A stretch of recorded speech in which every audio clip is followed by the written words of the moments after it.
la finalización de la suspensión de las reglas fiscales.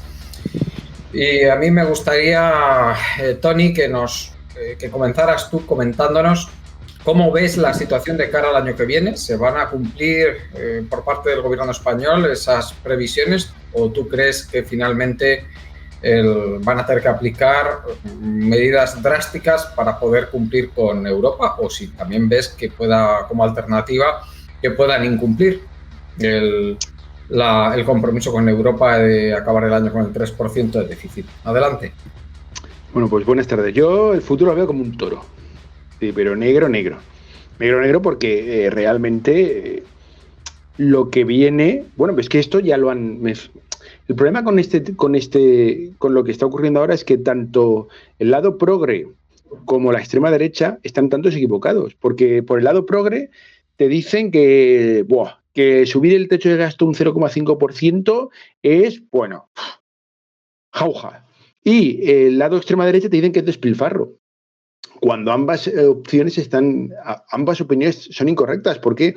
Porque aunque tú subas el techo del gasto un 0,5%, si según los cálculos de la Comisión Europea o la OCDE, la economía española aumentará entre 1,4 y 1,7, si tú solamente aumentas el gasto público un 0,5, lo que estás haciendo es la economía pública, es decir, el gasto público se está contrayendo. Porque si la economía crece entre 1,4 y 1,7 y tú solamente incrementas el gasto un 0,5, pues hagan los números. Es decir, realmente lo que estás es gastando cada vez menos. Pero gastas cada vez menos porque tú estás preso de una camisa de fuerza que te obliga a cumplir con unas cifras de déficit y de deuda respecto al PIB que hoy en día ya sabemos que es puro invento y que es imposible cumplir. Bueno, vamos a ver, es posible cumplirlas, pero pagando una dosis de sufrimiento brutal. Pero como los que van a implementar esas medidas no van a pagar los platos rotos, pues les da exactamente igual. Les da exactamente igual. ¿Y cómo? Porque tú si quieres reducir el déficit, solo puedes hacerlo de tres maneras. Solo hay tres maneras de hacerlo. Si puedes, o sube los ingresos o reduces el gasto público. O una mezcla de las dos. ¿Cómo subir los ingresos? Pues aquí en España sabemos que siempre cuando hay que subir impuestos, siempre sube los impuestos del mismo lado. Solo te quieres reducir gasto o una cosa, una mezcla. Y aquí lo que van es claramente reducir gasto, aunque lo escondan mediante esto de un aumento del techo de gasto del 0,5. Pero esto es lo de siempre. Se escudan detrás de una pantalla de números y términos técnicos, se aprovechan del desconocimiento de la población respecto a nociones básicas de economía, más que de economía, de macroeconomía. Están todo el día, dale que te pego, con la comparación errónea de la economía familiar, y como la mayoría de la gente realmente no sabe de economía, pues sale, como el otro día salió ahí la ministra Montero, dice esto, lo del que se va a reducir el techo de gasto, y como todos los medios de formación de masa se pueden aplaudir los unos y los otros despilfarro, tal, pues claro, realmente la mayoría de la población no entiende lo que quiere decir eso. No lo entiende, porque carece de los conocimientos. Claro, evidentemente esos conocimientos, para adquirirlos, pues tienes que esforzarte bastante. Bueno, tanto como bastante no, pero tienes que leer para realmente entender lo que hay detrás de ese discurso. Y entonces volvemos a lo de siempre. Mientras no se cuestione la pertenencia de España a la Unión Europea, mientras no se cuestione el euro, no hay nada que hacer. Es decir, todo esto es hablar por hablar. Es hablar por hablar, hablar por hablar, hablar, hablar, y aire caliente y pésimo circo, porque a la hora de la verdad, el Reino de España, lo he dicho muchas veces, es un país secundario, no pinta, y nuestras élites, por supuesto, están encantadísimas de formar parte del euro y de la Unión Europea. ¿Por qué? Porque les permite tomar decisiones que de otra manera no podrían tomar, o podrían tomar, pero entonces las consecuencias serían peores, puesto que ellos serían los responsables. Lo que hacen es se escudan, tiran el balón hacia arriba y dicen que es que la culpa es de Europa, la Comisión Europea. Y entonces no, lo que hacen es suficiente. Las decisiones las están tomando ellos realmente, porque si pensamos, los organismos europeos están formados por los organismos de la Unión Europea, están formados por los propios gobiernos europeos. El ejemplo del libro de que son los mismos es doña Nadia Calviño, que ha estado aquí, ha estado de ministra 4 años controlando que el tema no se salía de mucho de madre y una vez que ha cumplido su función, pues vuelve a su lugar natural, que es la Unión Europea. Porque ya su lealtad es hacia pues, ese ente burocrático y antidemocrático que es la Unión Europea. Entonces, doña Nadia Calviño es un ejemplo perfecto de las élites que nos malgobiernan, que toman decisiones que a ellos no les va a afectar. Recordemos que doña Nadia Calviño va a ganar 30.000 euros al mes. Entonces, claro, si tú ganas 30.000 euros al mes, pues a ti lo del gasto público y todo eso, pues te suena a chino capuchino. Y da exactamente igual. Y luego tenemos momentos gloriosos como el que nos ofreció en febrero de este año, cuando dijo aquello de que la inflación, ella lo había notado y tal, pero cuando bajaba a hacer la compra, pues decía, de verdad, ¿sí? ¿Usted ha bajado a hacer la compra una vez en los últimos 17 años de su vida? Es una tomadura de pelo continua. Problema, los que deberían defender a los de abajo, por ejemplo, los sindicatos, nuestros queridos sindicatos verticales, pues están encantados con el euro y la Unión Europea y no lo cuestionan. Entonces, como los que debían cuestionarlo no lo cuestionan, anchas Castilla, anchas Castilla. Y el problema es que esto va a reventar, porque tiene que reventar, pues está pensado para que reviente, y a ver quién paga los platos rotos y a ver quién se beneficia de ello. Porque claro, insisto, porque si los que teóricamente deberían defender a los de abajo son los primeros que aplauden esto, pues no hay nada que hacer. Y bueno, con esto, como somos 4, no me voy a enrollar mucho. Recordemos Echenique, que Echenique es a este hombre tenía que quitarle, la verdad, su cuenta de Twitter porque es que dice una barbaridad tras otra. Acordémonos en los gloriosos tiempos del primavera. Sí, fue en la primavera, principio del verano del 2020, cuando llegó a decir que gracias a Unidas Podemos, pues nada, ellos solos habían acabado con la austeridad. Y dice, pero de verdad. Y el tío lo dijo más ancho y se quedó más ancho que ancho. Entonces, claro, frente a esto, ¿cuál es? El problema es que cuando las consecuencias dolorosísimas para los de abajo empiecen a extenderse más aún de lo que están, ¿quién será el pescador que pesque en este río revuelto? Pues ya les digo yo que cualquier, ¿cómo dijéramos? Cualquier fuerza representativa de los de abajo no va a ser. ¿Por qué? Porque como no cuestionen el marco, pues quien cuestione el marco será quien pesque en el río revuelto. Y ya sabemos, luego lo hablaremos en Argentina, quién es el que ha pescado y mucho en ese río revuelto. Pero claro, aquí las queridas élites que nos malgobiernan, eso no lo ven. Y al que, pues como nosotros con nuestra pequeña capacidad de influencia lo decimos, pues ya saben lo que toca. Que si rojipardo, que si populista, que si amigo de Putin, que si todo en aras de no debatir. Porque claro, en el momento de ponerse a debatir, pues te das cuenta que el emperador está desnudo. Muy bien. Pues Juan Carlos, ¿cómo te parecen las previsiones del gobierno? ¿Qué crees que se pueden cumplir? ¿Que no se van a cumplir? En caso de que no se cumplan, ¿qué piensas que se va a hacer? O que vean que no se van a cumplir. Adelante. Bien, me gustaría esperar a que se presente, que no sé si lo harán, ya no sé si les va a dar tiempo este año, el anteproyecto de presupuestos. Pero, bueno, lo que veo en esto que ha presentado la ministra de Hacienda, pues veo cosas que son de ciencia ficción, ¿no? Por ejemplo, me parece de ciencia ficción el objetivo de déficit. O sea, a mí es que esto de que el año que viene vamos a cerrar en el 3% y entonces, bueno, a ver, que no sería una mala noticia. Pero es que yo la única forma que veo para que eso ocurra es reduciendo drásticamente el gasto público y yo eso a día de hoy no creo que vaya a suceder. Por esto te digo que me gustaría antes ver pero eso también sería una mala noticia, es decir, vamos a ver dónde se reduciría ese gasto público, si es que se produce. Porque si se produce en la industria política, ¿no? Que yo digo, pues bueno, pues cojonudo, pero si es a costa de los servicios públicos, pues entonces mal asunto. Me gustaría ver antes, ¿no? De dónde saca esta mujer que vamos a cumplir con una de las reglas fiscales, ¿no? Las dos famosas reglas fiscales de la Unión Europea, ¿no? Que son el 3% de déficit Y luego está la otra, la del 60% de deuda sobre PIB, que bueno, esa parece que eso está más allá de los cuásares del universo y eso no se va a producir nunca. Y luego otra cosa que veo es la previsión del déficit de la seguridad social. Ellos dicen que no vamos a tener déficit de la seguridad social. He visto en el cuadro que ha presentado, ¿no? Creo que ya para el 2025 y apenas para el año que viene, ¿no?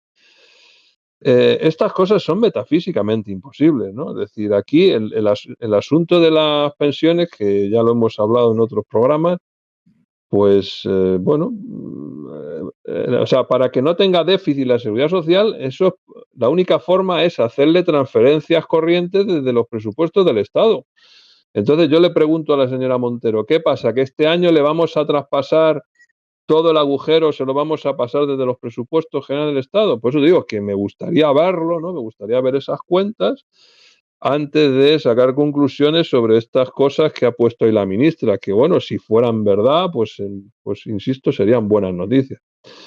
En cuanto al asunto de la recaudación, que se ha esbozado algo, no está en los documentos que ha presentado preliminares, pero sí se ha atrevido a decir que incluso el año que viene vamos a recaudar incluso por ingresos tributarios un 9 o un 10% más que este año, que ya está siendo un año muy bueno, ¿no? Y entonces yo cuando veo, o vemos todos, que yo no sé si algunas personas que están aquí están en desacuerdo, vemos que la economía se está contrayendo. Probablemente España no sea la que más sufra el año que viene, pero va a haber una contracción. Pues entonces, ¿cómo narices vamos a recaudar más? ¿O es que nos van a subir los impuestos? Esta es la otra pregunta, ¿no? Es verdad que en enero se van a recuperar o probablemente algunas de las medidas que hay ahora de reducción de impuestos se eliminen. Por ejemplo, todo lo que tiene que ver con el IVA de la energía u otros aspectos, pero bueno, tampoco lo han anunciado, ¿no? Entonces, insisto, estas previsiones que han presentado yo creo que son unas palabras para quedar bien con Europa, pero cómo llegar a ellas, pues a mí, insisto, a día de hoy me parecen todavía de ciencia ficción, sobre todo con las perspectivas económicas que tenemos ya encima. Eso es un poco lo que os puedo trasladar.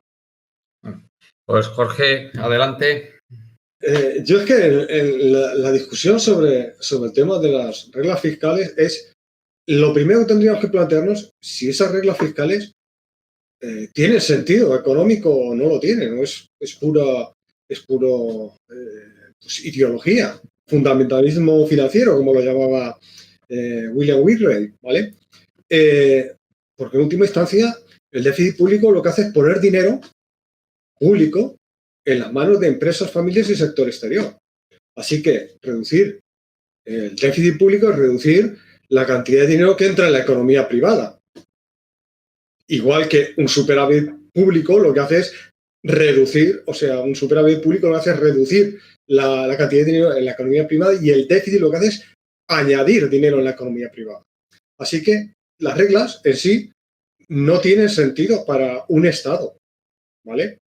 De hecho, España no tenía problemas en pagar déficits, inclusive en la fase alta del ciclo, déficits que estaban por encima del 3%. E incluso tener a la seguridad social con todos los regímenes en déficit y pagarse las pensiones. Se pagaron y no había fondo ni siquiera de la seguridad social. No había el fondo que creo Aznar, ¿vale? La hucha esa infame de las pensiones. Eso es simplemente utilizar el marco del fundamentalismo financiero para diseñar políticas económicas. Esas políticas son irracionales desde el punto de vista macroeconómico, pero sí que tienen un resultado interesante desde el punto de vista distributivo, que es donde está, lo importante de todo esto.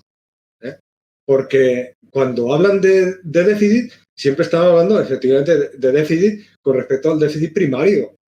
No se habla del déficit total, sino se habla del déficit primario. Cuando se habla de techos de gasto, se ponen techos de gasto no financiero.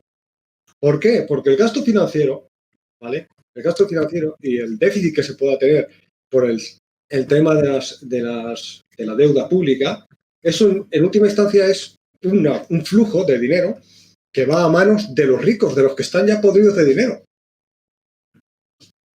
Eso ni se cuestiona.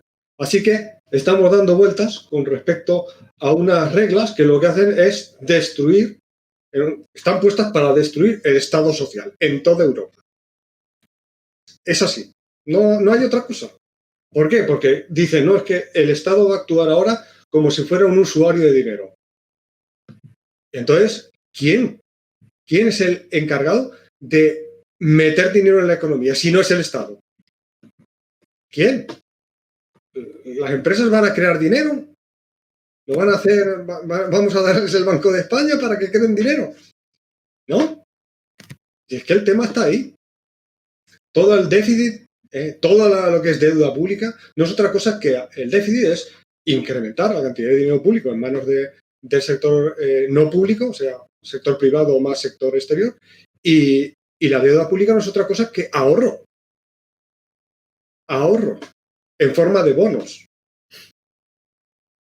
Si no es otra cosa que eso, ponerse a discutir sobre estas reglas como si lo que importara es si vamos o no vamos a cumplirlas, es que no hay que cumplirlas porque las reglas son irracionales.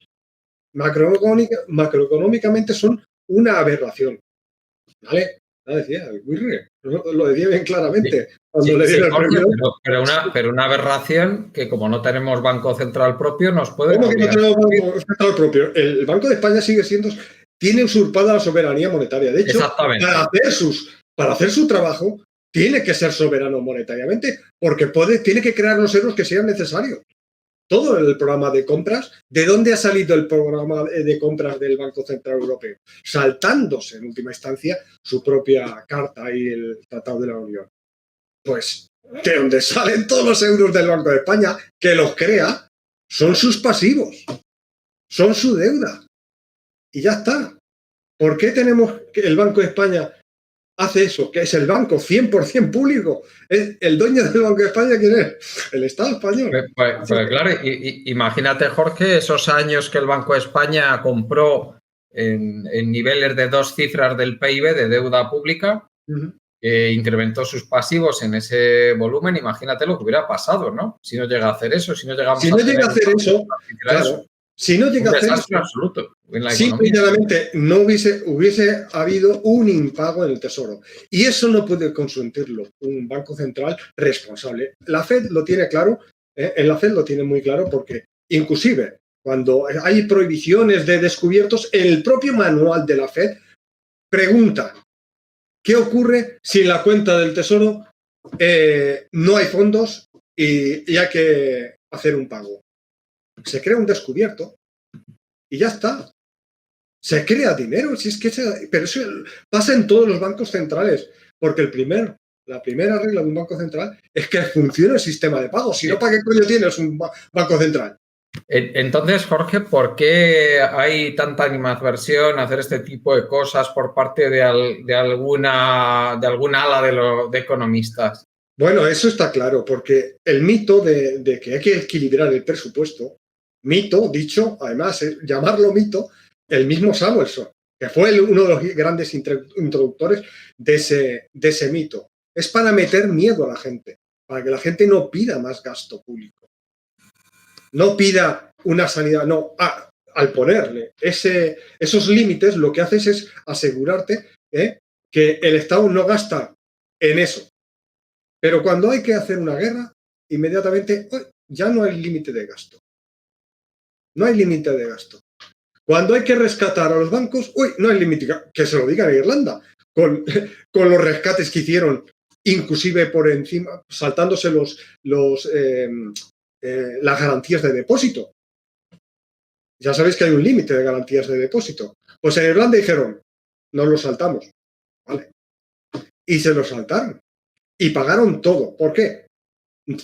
Saltándose, efectivamente, límites de déficit, da igual. Hay que soltar ese dinero para lo que el gobierno considera que son sus prioridades. Y su prioridad, evidentemente, no son los servicios públicos, ni la sanidad, ni las pensiones. De hecho, ya están hablando de intentar sacar del cómputo de déficit, ya varias veces lo han intentado. Lo malo que como está todo metido en los tratados, pues, y eso sí irreformable, eso es derecho petrificado, eso es imposible es imposible de cambiar, pues intenta sacar el gasto de defensa del cómputo. Y así puedes gastar lo que sea necesario. Es decir, puedes gastar en armas lo que sea necesario. Puedes gastar en rescates bancarios lo que sea necesario. Pero en las pensiones, en la sanidad pública, no, en eso no. Es que hay que cumplir las reglas. Hay que cumplir las reglas. Pero si es que no las cumplen ni siquiera los que van de cumplidores como Alemania. Cuando los han pillado ahí con el saltándose su techo de deuda, utilizando un fondo que no estaba pensado para eso, ¿vale? El fondo de pandemia. Y lo han seguido utilizando cuando no cabía. Y eso ha ido al Tribunal de Constitucional alemán y ha dicho, no, eso hay que hacerlo así. Entonces, ¿qué ha dicho el gobierno? Pues nada, suspendamos esa norma. Claro, si las normas no te permiten hacer tu trabajo, y tu trabajo es hacer que la economía funcione, ¿vale? Hacer que los servicios públicos funcionen, hacer que las pensiones funcionen, pues está claro que las reglas las tienes que saltar. Porque si no, lo que te puedes encontrar, lo que he dicho, si llega un caso que el Tesoro llega a la cuenta cero, fíjate que en el Banco de España o en cualquier banco central europeo, en cualquier rama nacional del Banco Central Europeo, si algún banco se queda corto y se queda sin reservas en su cuenta, el Banco Central le permite un descubierto, pero no al Tesoro. ¿Cómo lo ves? Fíjate el tratamiento distinto, al dueño del banco, al dueño del Banco Central, no le permite obtener un descubierto, pero sí se lo permite a los bancos, con un tipo y tal. Pero todo esto está diseñado simplemente para destruir el estado de bienestar en Europa, en base a lo que son las reglas neoliberales. El de no hay alternativa de Thatcher y el dinero público no existe, solamente existe el dinero de los contribuyentes, cuando es al revés. Los contribuyentes tienen dinero porque el Estado ha gastado antes. Si no, no hay dinero. Es el introductor del dinero mediante el gasto. Pues ahí estamos. Si van a cumplir o no, yo la verdad es que me parece que no van a cumplir, evidentemente no van a cumplir, porque además los objetivos de resultados presupuestarios no están dentro del control del gobierno. No pueden estar dentro del control del gobierno porque dependen de cómo esté operando el sector privado. Si el sector privado quiere endeudarse hasta las cejas, va a tener superávit del Estado. ¿Por qué? Porque lo que hace está... como es el sector que está en el otro lado del balance, ¿no? Pues si hay un superávit, si hay un déficit en el sector privado, es decir, el sector privado se está endeudando hasta las cejas, como pasó en los años de 2005, 2006 o 2007, ¿vale? Pues es porque se estaba endeudando el sector privado y entonces el sector público se vio con un superávit. ¡Wow! Esto es, ellos no vieron ahí ninguna causa de alarma. Cuando cualquiera con un mínimo de conocimiento de balances financieros sectoriales sabe que eso es una locura. Porque eso te está indicando que en última instancia llegará un momento que tendrá que pagar el sector privado. Y el sector privado no crea el dinero. Lo crea el sector gubernamental. Y ahí está el problema. Como no crea el dinero, ¿qué ocurre? Pues tuvimos una crisis financiera global y tuvimos una recesión brutal, pero la que viene estamos en peor situación y vuelven con las mismas reglas y con las mismas recetas. y a subir otra vez los tipos de interés. Es que de verdad, es que esto no tiene... Es realmente lamentable. Yo sí, si queréis que os diga mi opinión, yo pienso que van a empezar otra vez el ciclo de empezar a apretar a los países con el tema de la prima de riesgo, ¿eh? Empezando por Italia probablemente. ¿Para qué? Para inducir una recesión por contracción del gasto público y subida de impuestos también en los países en los que quieren que suceda esto. Pero si ya han subido fiscales. Ya han subido impuestos. Ya han subido impuestos. Aquí cuando se han comentado las cifras, lo que ha crecido, el techo de gasto ha sido un 0,5 en términos nominales. Como la inflación es mayor, lo que ha habido ya un tijeretazo. Un tijeretazo en términos reales, ya no en comparación, pérdida de participación en el PIB. No. Estamos hablando que en términos reales gastará menos el Estado. No en ratio, no, gastará menos en términos reales. Y, por otro lado, destruirá más dinero. ¿Por qué? Porque en última instancia, como no ha modificado las escalas de gravamen ni otras cosas, no las ha adecuado a la tasa de inflación que ha habido. Eso es. Pues ahí tenemos todavía peor. Y que la solución es subir los impuestos, pero qué narices, que los impuestos no hacen destruir el dinero. Fíjate, Jorge, lo injusta que es una subida de impuestos por no actualización de las tablas salariales, porque es una subida lineal para todo el mundo igual. Es decir, con lo cual cualquier subida lineal lo que supone es una... A la gente que está más abajo del suelo, al mínimo exento, imagínate. Claro. A los que están mínimo exento, ya deja de estar mínimo exento si efectivamente. Han conseguido tener, si estaban en el borde y les han actualizado, aun perdiendo en términos reales. Por ejemplo, pongamos que hayan ganado en términos nominales 1,3. Y la inflación del año pasado fue un 5,5, ¿no? Que sí. Sí, es desastroso lo de las tablas. Es justo lo más antisocial que se puede imaginar. Claro, pero es que el marco está, por eso lo de Tony es absolutamente claro. El marco es un marco absurdo y ese marco es el que hay que digamos, desmontar. Y hay que estar en contra de él, porque dentro de ese marco no hay solución posible. No hay alternativa de la Thatcher es cierto. ¿Por qué? Porque es que con este marco esas reglas no lo permiten. Ya está. Eso no hace. Más o menos engaños. Estados Unidos no lo hace. Ya. Y no lo hacen en Japón y no lo hacen en otros sitios. ¿Por qué lo hacemos aquí? Pues lo hacen aquí, ¿por qué? Porque han dicho, no, hay que destruir de alguna manera el Estado social. Así que les viene muy bien la disciplina fiscal para esto, pero no para armarse hasta los dientes y armar a nazis en Ucrania. Para eso, todo el dinero que da falta. Nos está salvando el culo. Orbán que ha dicho que a los 50.000 millones que querían mandar los países, entre ellos el nuestro, de la UE a Ucrania, que no se le mandará. Fíjate tú. Vamos a pasar la palabra ya a Carlos. Gracias, Jorge.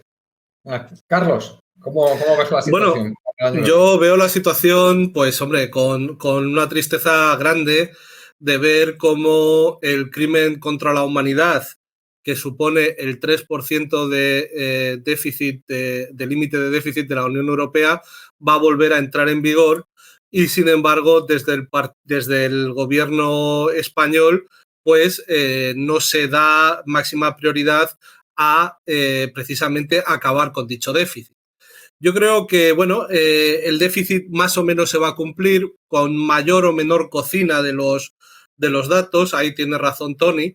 Pero bueno, los 22.000 millones de euros que está Calviño ha venido reduciendo el gasto público en los últimos 2 años, pues van a surtir su efecto. Lo que yo creo que, por supuesto, no se sostiene es que desde economistas de la izquierda se diga, bueno, claro, es que el 3% de una economía más grande pues es más dinero que el 3% de una economía más pequeña. Entonces, como este año vamos a crecer, no vamos a tener que bajar el gasto público. Eso simplemente es una triquiñuela más de los economistas de Sumar, que, bueno, quieren, son unos, en fin, a mi entender, unos encantadores de serpientes, ¿no? Y que no están dispuestos a reconocer lo que es evidente, que es que el gasto público va a disminuir. ¿Y cómo va a disminuir? Bueno, pues va a disminuir primero por los 22.000 millones de recortes que ha hecho ya Calviño, que vienen siendo más que se han vendido como el final de las ayudas por la pandemia. Y luego también por un gráfico que hemos conocido hoy, por lo menos en mi caso, gracias a Jorge, bueno, en el que vemos que los datos de crecimiento real de los salarios este año en España, bueno, pues van a desplomarse, ¿no? En Italia, por ejemplo, los datos es que van a bajar el 9,1% los salarios. En Alemania, el 7,2%. Y en Francia, el 0,5%.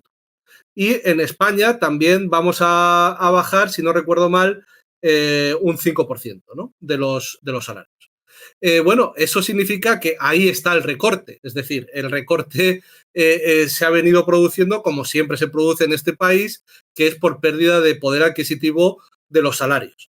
Tanto es así que los sindicatos que aplauden todo lo que diga la ministra de Trabajo, bueno, pues esta vez se han plantado un poquito y han dicho que no pueden aceptar la propuesta del Ministerio de Trabajo porque es la misma de la COE. Y es que, claro, va a haber una supresión de salarios para pérdida de poder adquisitivo y con eso, pues, cumplir con todos los demás, en fin, índices que nos pide Europa, ¿no? Y, claro, eso va a ser doloroso, está siendo doloroso, pero creo que tenemos que prestar atención, por ejemplo, a lo que ha pasado en Italia, ¿no? En Italia, que como acabo de decir, va a tener una disminución de los salarios reales del 9,1%. Bueno, en Italia, cuando se acabó la pandemia, no hubo recortes como los que hubo en España y tienen todavía un déficit primario muy alto, ¿no? Y eso va a significar que en ningún caso van a poder cumplir con el 3% de límite de déficit de la Unión Europea. Y lo tienen en el 7% todavía, es imposible, ¿no? Y yo creo que ahí van a plantearse tres opciones. Una opción es la salida de Italia del euro, que, bueno, simplemente que no pueden pagar y simplemente se van porque no pueden cumplir con las reglas, lo cual sería la desaparición del euro, que sería la mejor noticia de todas. Luego podría haber un rescate a la griega con terribles consecuencias para Italia, que yo creo que es lo que va a proponer Calviño desde su nuevo puesto en el Banco Europeo de Inversiones, porque ella va a ser siempre la primera de la clase y ella va a ser siempre la más alemana entre las alemanas. Y como aquí en España, efectivamente, ella ha introducido toda esta cantidad de recortes, bueno, pues va a exigir que los italianos se les castigue igual que se les castigó a los griegos, ¿no? Yo creo que va a ser ella la que lo empuje. O también hay una tercera opción que es hacer la vista gorda. La vista gorda, ¿por qué? Bueno, pues porque parece que Francia tampoco va a cumplir con el límite de déficit, ¿no? Y que Italia puede agarrarse al clavo ardiendo de decir, bueno, yo no lo he cumplido, pero Francia tampoco. Es verdad que Francia no está tan alejada como está Italia de los límites, pero no lo va a cumplir, ¿no? Entonces va a decir, bueno, entonces que nos castiguen a los dos. Bueno, no lo sé. Puede ser que el discurso italiano sea ese. Lo tendremos que ver. Lo que está claro es que Italia no va a cumplir ni de lejos con los límites de déficit, ¿no? Y bueno, vamos a ver cuál de estas tres opciones se cumple la realidad, ¿no? Claro, luego está la cuestión de Alemania, ¿no? Que Alemania sigue suicidándose económicamente y tiene a un ministro de Economía que es del FDP, de los liberales, que bueno, que es como ese cuñado de Ciudadanos mítico que nos explica que la economía de un país es la misma que la economía de una familia, que no se puede gastar lo que no se tiene, que el gasto público es igual que el gasto privado y ese tipo de cuñadeces. Bueno, pues él lo sigue diciendo. Claro, el FDP va a acabar igual que Ciudadanos en las próximas elecciones, pero eso es otra historia. Y bueno, nos está diciendo que pese a la pérdida de poder adquisitivo de los salarios que acabo de decir en Alemania, él todavía cree que hay que todavía hacer más recortes, todavía acabar más con el gasto público, y que él sabe de dónde van a recortar. Bueno, pues en un momento en el que Alemania ya está en recesión, que no solamente están perdiendo poder adquisitivo los salarios, el desempleo está aumentando y Alemania se está desindustrializando, esto lo que va a hacer es echar más gasolina al fuego, ¿no? Y la crisis económica a la que está llevando este hombre a Alemania va a ser terrible. Eso va a pasarnos las consecuencias a nosotros con la disminución del turismo y de los señoritos alemanes que vengan a los burdeles españoles, ¿no? que es para lo que está España en la Unión Europea, ¿no? Pues ya ni siquiera vamos a tener eso, nos va a repercutir y vamos a tener un año 2024 de una profunda crisis económica. Yo creo que, por tanto, y con esto acabo, hay que tomar la situación, hay que tomar el toro por los cuernos, hay que hacerse cargo de la situación y plantear ya desde la izquierda la salida del euro y de la Unión Europea, porque con unos niveles de paro juvenil que son del 30%, el más alto de Europa, y también el paro U3 más alto de Europa, por no hablar ya del U6, que es terrible, plantear bajadas de déficit, bueno, pues es simplemente un crimen, ¿no? Un crimen contra la humanidad. El déficit tiene que ser el que garantice permanentemente el pleno empleo sin incurrir en inflación. Pero hasta que no tengamos un nivel de pleno empleo, mantener que el déficit tiene que bajar, bueno, pues es un crimen y es absurdo. Y eso solamente lo puede conseguir un gobierno soberano que recupere la soberanía monetaria española y que de una vez defienda los intereses de la clase trabajadora, no como el gobierno que tenemos en estos momentos.